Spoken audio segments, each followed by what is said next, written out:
ఈరోజు ఈ సన్నివేశం మీతో పాటు నాకు కూడా ఒక మధుర జ్ఞాపకం. ఏ తెలంగాణ యువత ప్రాణత్యాగాలు చేసి తెలంగాణ రాష్ట్రాన్ని సాధించుకున్నారో, ఆ సాధించుకున్న రాష్ట్రంలో లక్షలాది మంది నిరుద్యోగ యువకులు ఉద్యోగ ఉపాధి అవకాశాలు సాధించుకున్న రాష్ట్రంలో తమకు తప్పకుండా అవకాశాలు వస్తాయని భావిస్తున్న సందర్భంలో దాదాపుగా 9 సంవత్సరాలు అనుకున్న ఆకాంక్షలు నెరవేరక ప్రజలలో, ముఖ్యంగా తెలంగాణ ఉద్యమకారులలో, తెలంగాణ విద్యార్థులలో పెల్లుబికిన అసంతృప్తి డిసెంబర్ 3, 2023 నాడు ప్రజాపాలన తెలంగాణ రాష్ట్రంలో ఆవిర్భవించింది.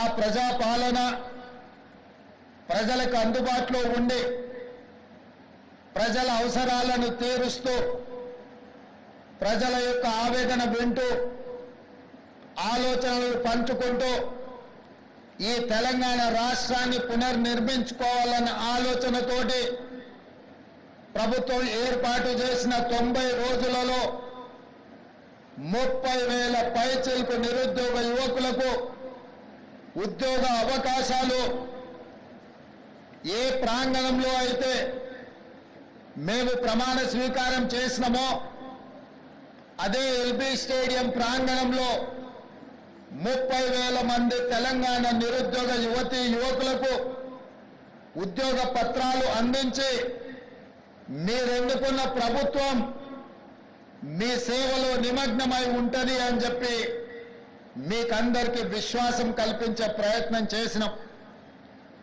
ఇదే కాదు, ఈ 30,000 ఉద్యోగ నియామకాల పత్రాలు అందించడమే కాకుండా గ్రూప్ 1 కావచ్చు, గ్రూప్ 2 కావచ్చు, గ్రూప్ 3 కావచ్చు, డిఎస్సి కావచ్చు, పారామెడికల్ సిబ్బంది కావచ్చు, ఇంకొక 35,000 ఉద్యోగ నోటిఫికేషన్లు ఇచ్చి ఈ సంవత్సరం పూర్తయ్యే లోపల వాళ్ళందరూ కూడా నిరుద్యోగ సమస్య తీర్చి ఉద్యోగ నియామక పత్రాలు ఇవ్వాలి అని ప్రజాపాలన మా ప్రభుత్వం తీవ్రంగా కృషి చేస్తుంది.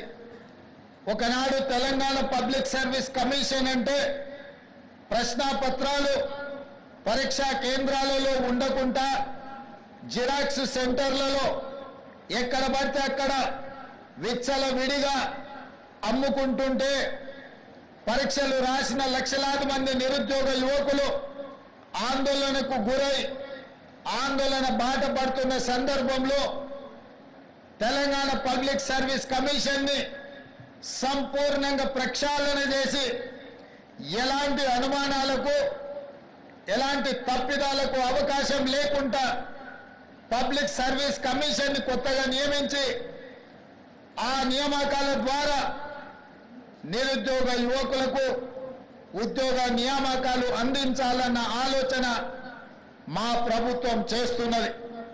అందుకే ఈరోజు పబ్లిక్ సర్వీస్ కమిషన్ నిర్వహిస్తున్న ఏ పరీక్షల మీద లక్షలాది మంది నిరుద్యోగ యువకులకు ఎలాంటి అనుమానాలు లేవు. గత 9 సంవత్సరాలు ఉద్యోగ నియామకాల కోసం నోటిఫికేషన్లు ఇవ్వమని కదం దొక్కిన విద్యార్థులు ఈనాడు మన ప్రభుత్వం వెంటనే ఇస్తున్న ఉద్యోగ నోటిఫికేషన్లను మళ్ళీ కొంతకాలం వాయిదా ఇవ్వండి, అన్ని నోటిఫికేషన్లు ఒకేసారి వస్తే మేము పరీక్షలు రాయడం కష్టమవుతుంది, మాకు అన్ని పరీక్షలు హాజరు కావాలి, ఒక దాంట్లో కాకపోతే ఇంకొక దాంట్లో అయినా మాకు ఉద్యోగ అవకాశాలు వస్తాయి అని చెప్పి వాళ్ళందరూ మా ప్రభుత్వానికి విజ్ఞప్తి చేసింది. అందుకే గ్రూప్ 2 పరీక్షల్ని వాయిదా వేసి మీకు అనుకూలమైన నిర్ణయం తీసుకోవడం జరిగింది. ఆనాడు ఉద్యోగ అవకాశాల కోసం కదం దొక్కిన మీరు ఈనాడు నోటిఫికేషన్లు ఇవ్వడంతో శిక్షణ తరగతులలో మీరు నిమగ్నమై చదువుకుంటున్నారు. అందుకే ఈరోజు తెలంగాణలో నిరుద్యోగ యువకులు ఉత్సాహంతో ఈ ప్రభుత్వం మాకు ఉద్యోగాలు ఇస్తుందన్న ఆలోచనతోనే పరీక్షలకు తయారవుతున్నారు. ఈ నేపథ్యంలో తెలంగాణ రాష్ట్రం నూతనంగా ఏర్పడ్డ రాష్ట్రం అభివృద్ధే కాదు, కొన్ని అవలక్షణాలను వ్యసనాలకు బానిసలైన కొంతమంది వ్యక్తులు స్వార్థ ప్రయోజనం కోసం తెలంగాణలో డ్రగ్స్ కానీ గంజాయి కానీ సైబర్ క్రైమ్ నేరాలకు కొంతమంది పాల్పడుతున్నారు. ఇట్లాంటి ప్రత్యేకమైన సందర్భంలో దాదాపుగా 540కి పైగా ఎస్ఐలు ఏఎస్ఐలు ఈరోజు తెలంగాణ సమాజానికి సేవలు అందించడానికి మీరు ముందుకు వస్తున్నారు. అందుకే ఈరోజు మీ పరేడ్ చూసిన ముఖ్యంగా పల్లి భాగ్యశ్రీ మీ పరేడ్ కమాండర్గా ఈరోజు ప్రదర్శించిన నైపుణ్యం మీ అందరిని చూసిన తర్వాత నాకు సంపూర్ణమైన విశ్వాసం కలిగింది. రేపటి నుండి మీరు తెలంగాణ రాష్ట్రంలో డ్రగ్స్ మీద గంజాయి మీద సైబర్ నేరాల మీద ఉక్కు పాదం మోపి తెలంగాణ రాష్ట్రంలో గంజాయికి డ్రగ్స్ కు స్థానం లేదు. అట్లాంటి కార్యక్రమాలకు ఎవరైనా పాల్పడితే వాళ్ళని ఎవరిని క్షమించము అనే విధంగా మీరు ముందుకు నడుస్తారని మాకు సంపూర్ణమైన విశ్వాసం కలిగింది. మిత్రులారా, ఇది ఉద్యోగం కాదు, ఇది ఉద్యోగ భద్రత కాదు మీకున్నది. తెలంగాణ రాష్ట్రంలో ముఖ్యంగా పోలీసు విభాగంలో చేరే ప్రతి యువకుడికి ఇది ఒక భావోద్వేగం. ఇది ఉద్యోగ బాధ్యత కాదు, ఇది ఒక భావోద్వేగం. ఈ రాష్ట్రాన్ని మనం వందలాది మంది మీలాంటి నిరుద్యోగ యువకులు ఉద్యమకారులు ప్రాణ త్యాగాలు చేసి తెలంగాణ రాష్ట్రాన్ని సాధించుకున్నాం. ఈ సాధించుకున్న రాష్ట్రంలో వ్యసనాలకు తావు ఉండకూడదు. గంజాయి డ్రగ్స్ సైబర్ నేరాలకు ఎక్కడ కూడా అవకాశం ఉండకూడదు. ఈ తెలంగాణ రాష్ట్రం మనది. 4 కోట్ల తెలంగాణ ప్రజలు మన కుటుంబ సభ్యులు. వాళ్ళు ఎలాంటి సమస్యలు ఎదుర్కొన్నా అది మన వైఫల్యమే అవుతుంది. మన మీద సంపూర్ణమైన విశ్వాసం పెట్టుకొని ప్రజాప్రతినిధులతో పాటు 24 గంటలు ప్రజలకు అందుబాటులో ఉండి ప్రజలకు అవసరమైన అందించే సేవలు పోలీసులే. పోలీసులకు సమయం లేదు, సందర్భం లేదు.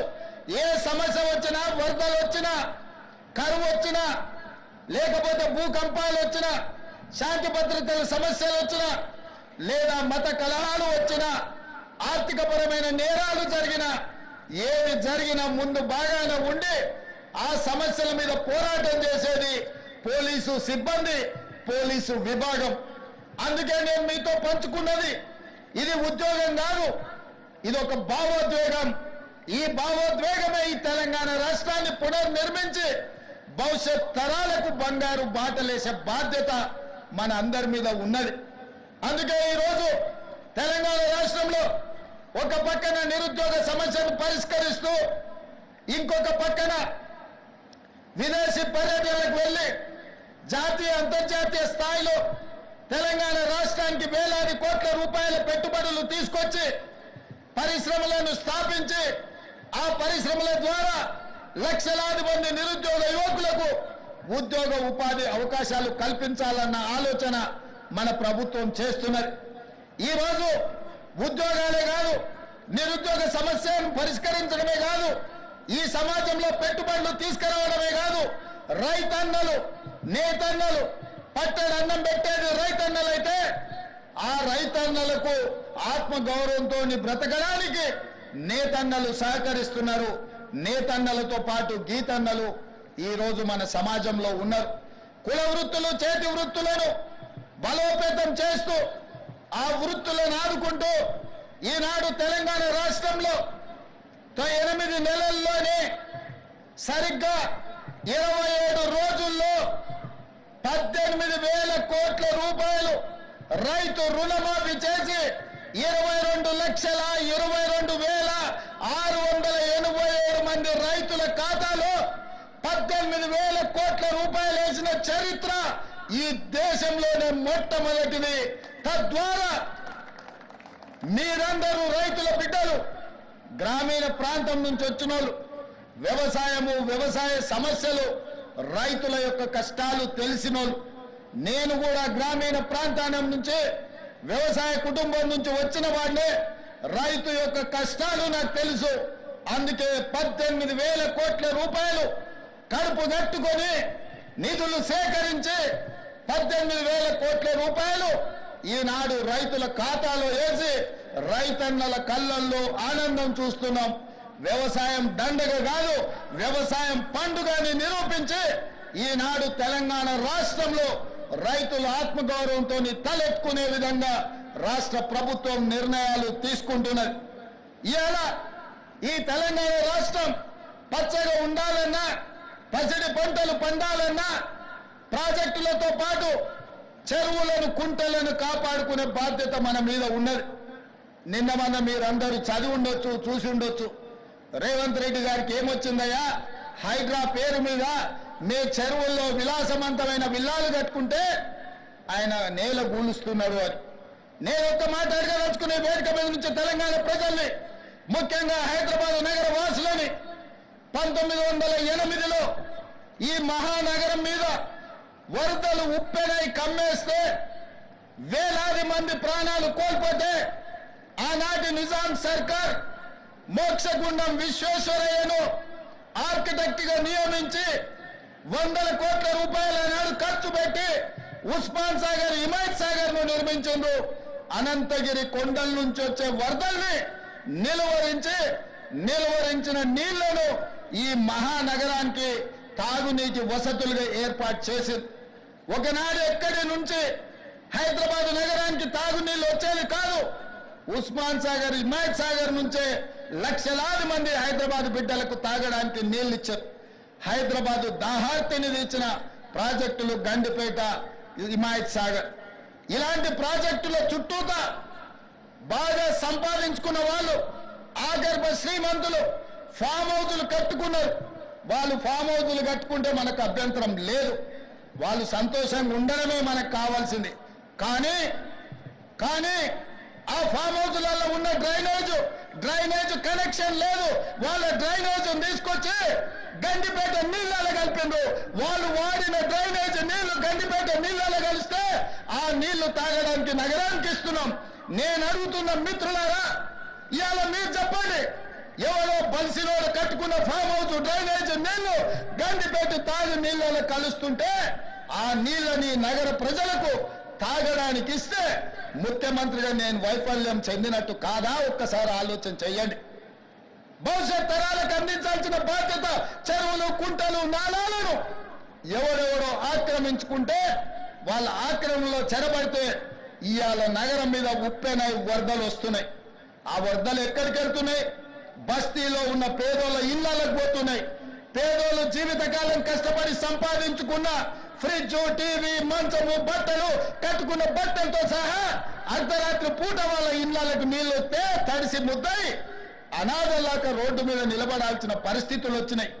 మున్నేరు వాగు పక్కన ఖమ్మంలో అయినా, వరంగల్ జిల్లాలో అయినా, హైదరాబాద్ నగరంలో అయినా, కృష్ణానది ఒడ్డున మునిగే ప్రాంతాలైనా దుర్మార్గులు ఆక్రమించుకున్న చెరువుల వల్లనే ఇవాళ వరదలు వస్తున్నాయి.